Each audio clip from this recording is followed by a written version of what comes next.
What you just saw is not a bug, it is exactly designed to work like that. To achieve it, you need a bit of a setup and slight RNG on your side, and in this video I'm going to show you the build I have been using that has finally been perfected once I reached max level 50 and upgraded a lot of my skills to the highest quality. But before going into it, please consider subscribing and liking the video, as it helps in reaching more people and bringing Throne of Liberty into the spotlight. Longbow as its main weapon is very strong and powerful. And while I was experimenting with different offhand weapons throughout the leveling period, I settled on daggers. In case you are not already familiar with how it works in Throne and Liberty, you have one main weapon and one offhand weapon which you can freely swap. Meaning every time you swap a weapon, that weapon now becomes your main weapon. Each weapon has its own mastery that is progressed by just using the weapon and killing stuff, and it gives nice bonuses. But those bonuses are only applied when that weapon is a main weapon. So offhand weapon mastery bonuses do not apply to main weapon. From level 1 to 50 you will unlock all the used and active skills for both weapons, and if you decide to swap to a different weapon, you will have all those skills already unlocked, as it's bound to your level, not the weapon. At lower levels you unlock green skills, and then as you progress you unlock few blue and few purple skills. Purple or epic skills are the highest tier, and you can reach that by leveling green or blue skills to level 5, and on the 6th level it will turn into a level 1 higher tier. Each tier gives increased stats and additional bonuses. You level the skills with skill books that you obtain through questing and various other activities.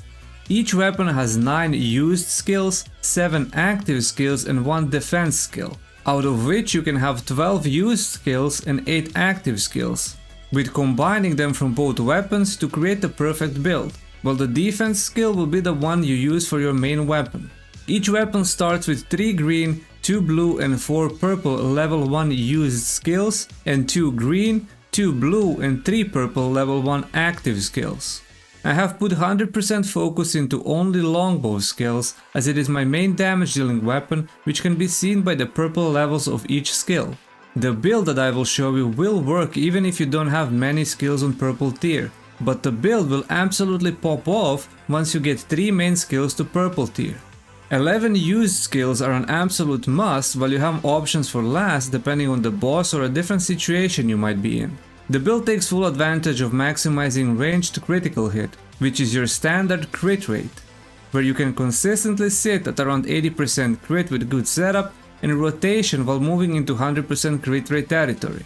But unfortunately, crit rate doesn't work like that, and I will explain that later in the video.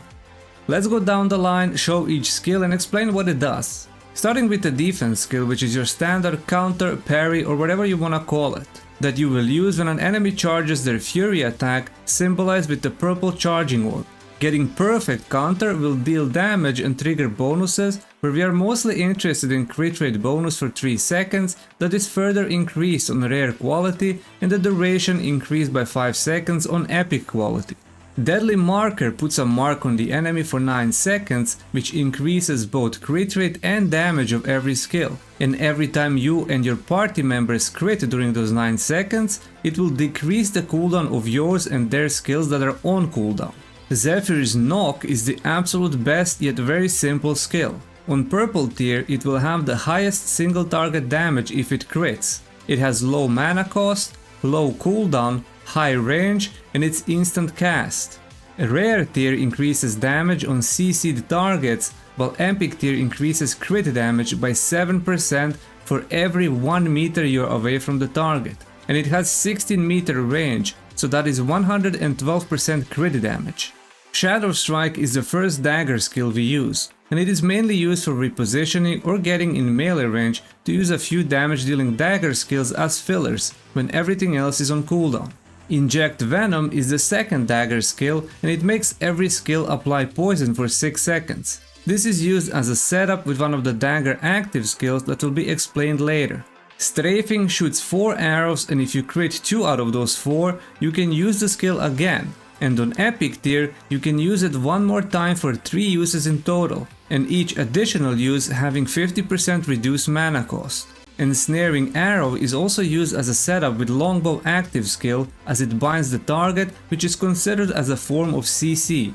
Decisive Sniping on Epic tier is what you saw at the start.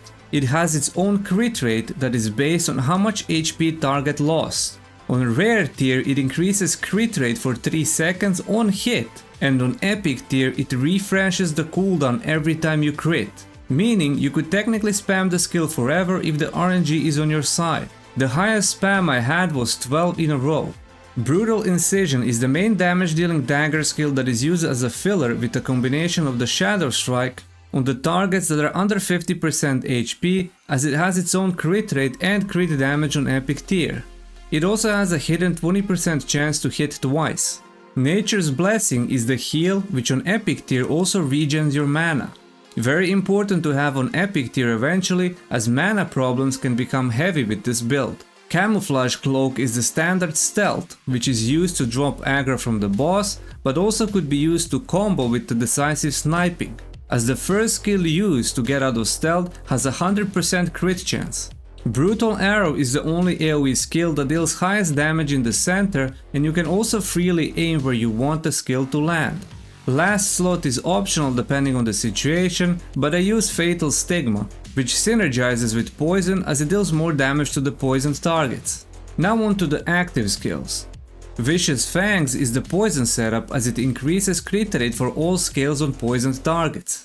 Distorted Sanctuary is optional, but I use it to gain a little bit extra defense, as Longbow main you're quite squishy. Sniper's Sense increases crit rate proportional to distance away from the target, and on Epic tier it also increases crit damage. Firm Aim increases crit rate on bound targets, which is a setup skill with Ensnaring Arrow. Rapid Shot Stance increases attack speed if you are standing still. It's an optional when you have a boss that requires a lot of moving. Assassin's Instincts increases your crit rate. Wrathful Edge increases your crit damage. And Roxy's Arrowhead has a chance to shoot one additional arrow projectile. It's optional and you can take more utility or defense here. And for my Longbow mastery bonuses, I went for absolute highest crit rate and damage bonuses. Now that you understand what each skill does, let's see a few combos and synergies. If everything is available, I like to stealth into Decisive Sniping, which will have 100% crit chance, meaning it will reset. If you are not against the boss, then straight after apply the mark and bind the target. Then shoot Decisive Sniping once, instacast Zephyr's Knock straight after, and then keep spamming Decisive Sniping until you either not crit or the mark runs out. This should always be your opening rotation if you have every skill available. After that first rotation, keep synergizing and don't overlap a mark, bind and poison. Always have one available to start the spam of Decisive Sniping. Now let's look at crit rate and how it works. Critical hit chance stat means that every 10 stats is 1% crit, meaning that without any synergies I have 50% crit rate just from base dexterity stats and chance and gear. Also, your main stat is dexterity up until you reach 40 stat points. When we use those base 50% crit chance in combinations with any setup synergies, it should very easily get over 100% crit rate. But unfortunately this isn't like that in reality, as bosses and mobs have different crit reductions and resistances. And while testing, there also might be a cap on crit rate. So despite the number showing 100% crit, it is more around 60 to 70% when using all the synergies. But until NCSoft or players figure out how crit rate actually scales and works, we can never know for sure. And that honestly sucks, because as a Longbow main weapon you rely on high crit. And with all of the skills and synergies, it is obvious that Longbow is meant to play with high crit chance. But if there is a cap to crit chance, then that kinda defeats the purpose of it. And I'm going to ramp it up here as I don't want to go too much into detail as I'm still experimenting and learning. But a lot of you has asked for my build, so here it is. Max damage, max crit, and pray to RNG you hit those spam resets. For the end, I'm going to leave you with this glorious sequence of RNG going in my favor and crit damage numbers absolutely going crazy. Thank you for watching and let me know what build you are playing or you will be playing when the game is out in the West. Until next time.